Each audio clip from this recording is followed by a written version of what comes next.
Hello. For those times that you have to set up a sub for your shift, you'll need to go to a Google account called hd-calendar at midlandu.edu.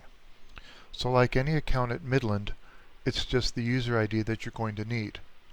So on a browser that you can get into, go to gmail.com, and if it brings you to this login, hd-calendar,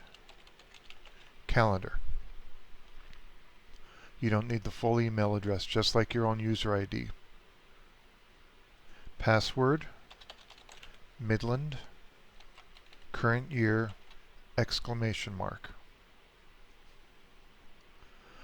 Use the security questions for this one. Who's your favorite teacher? That's my boss, Shane.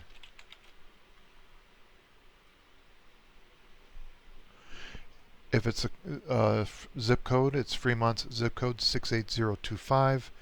And if it's what town are you born in, it's Fremont with a capital F. So we don't use the email for this. We don't use any of the Google tools or apps that come with this. We only use the calendar. Now normally this would have everyone's schedule on this. It would look something like this, and everything would be in dark blue. And so this shows that Nunzio, for example, his shift was here. So let's say Nunzio couldn't make his shift on this particular Wednesday, but he got someone else to take his shift for them. That's the important point here. You don't just take your name off of here. You actually edit and put that person's name here.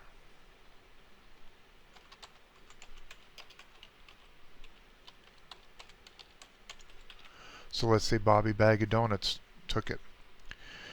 So Nunzio would update this with his name or her name, and if it's the whole shift, you don't have to change anything here. If it's only part of the shift, which is fine, hopefully someone else is covering the other part of the shift, you can change the time there, and then put in Bobby's name. Since he doesn't have a Google account here, I'm not going to put that name in. And then take Nunzio's name out so he doesn't get notified. You want to save this event, and you don't have to add an optional message.